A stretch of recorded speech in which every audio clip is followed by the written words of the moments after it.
Now, we have absolutely no problem taking questions. If there's anything we don't know, we'll tell you we don't know.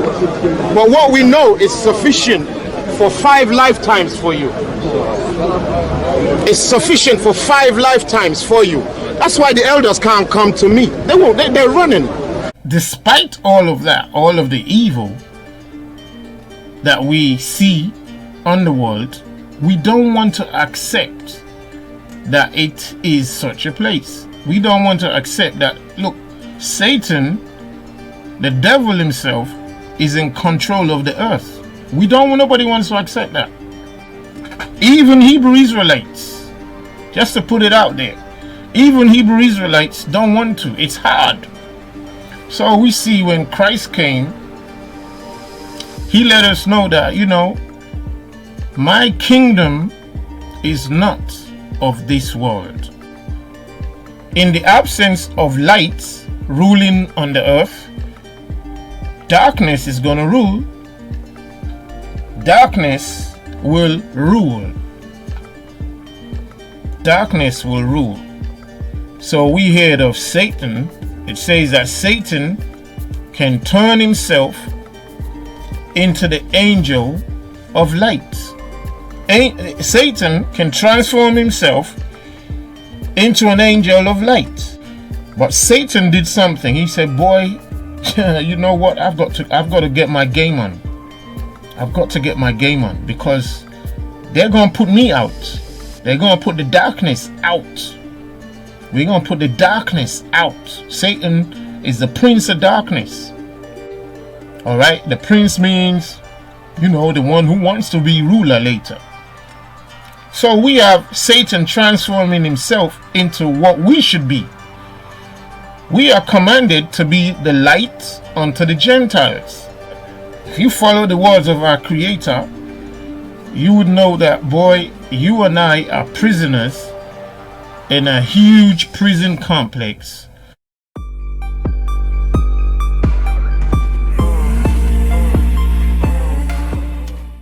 So shalom to all you family. Shalom to all you family. Hopefully you're all in peace, all in life eternal. We just want to come out today and keep the message going. And obviously you can still see the confusion that people have about the Bible, with the Bible, and the misunderstanding of everything in the book and where it's from and why it's there and who put it there. Every generation seems to have its own interpretation, basically. So you hear the brother, he was quite upset, saying that the Bible is the white man's book. And you've got to listen. You've got to listen to people when they have these kind of concerns. You have to listen to them, because we ourselves, we started from such an understanding, and we continued it in anger and in frustration, not really understanding what the whole game was about. But slowly the veil is being lifted off of the people's eyes to see truth and to receive light, and they start to understand what exactly the Bible is about. Our main message today is New Testament. Whose Testament? Whose New Testament? And in all honesty, it's just continuing the theme that tries to explain and break down the Christian deception, the Christianity deception, if you will. I haven't really given it a name like that, but it is the Christianity deception. Now, it's not a biblical deception, but it's a religious deception, i.e. the deception that Christianity is introduced its own perspective on the Bible and managed to make that into a new thing, and we can't find any prescription for Christianity in the Bible. And obviously we know Christianity is just one of two faces, FACES, of the same earthly global power that rules and runs the world, in opposition to the Creator, our eternal life Creator, whose name is Iye Ashe Iye. And this earthly power trying to use the Creator's word and book and heritage to support its own agenda and to fulfill its own objectives.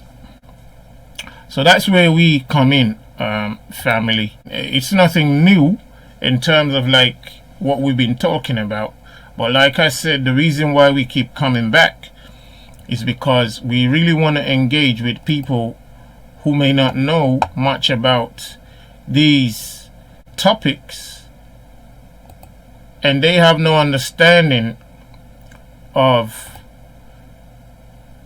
the history behind religion. They have no understanding behind this history, and they don't want to. Many of them don't want to. At the same time, they don't want to, because, you know, truth is very difficult to deal with if you've already been introduced to lies. It doesn't matter how true that truth is. Once you've been introduced to lies, it's really hard to get away from. It doesn't matter what the truth is or what the subject is. It just does not matter. Some people go to bed at night and then wake up in the morning next to somebody they suddenly think they don't know anymore. And they're like, hold on, but yesterday and the day before and the year before, you were so and so. And today, you are somebody else. And they can see that that person is somebody else. That person is somebody else. But how our minds quickly become fearful and recedes into denial mode. We go into denial mode that no, that, you know, that person can't be that. I mean, Father Christmas is a good man. So we go into denial mode. And the greatest denial mode that I've seen people go into is the greatest one to try to get out of. It's the denial mode of being in the world itself. The earth itself is what people want to deny the most, that they're in. A place, a kingdom that is opposed to the kingdom of He who created them. Most people don't want to see, because this is all we know. We know this earth, regardless, in spite of all that our eyes can see, our ears can hear, our hands can touch, and so on and so forth. In spite of all that, or despite all of that, all of the evil that we see on the world, we don't want to accept that it is such a place. We don't want to accept that, look, Satan, the devil himself, is in control of the earth. Nobody wants to accept that. Even Hebrew Israelites, just to put it out there, even Hebrew Israelites don't want to. It's hard. So we see when Christ came, He let us know that, you know, my kingdom is not of this world.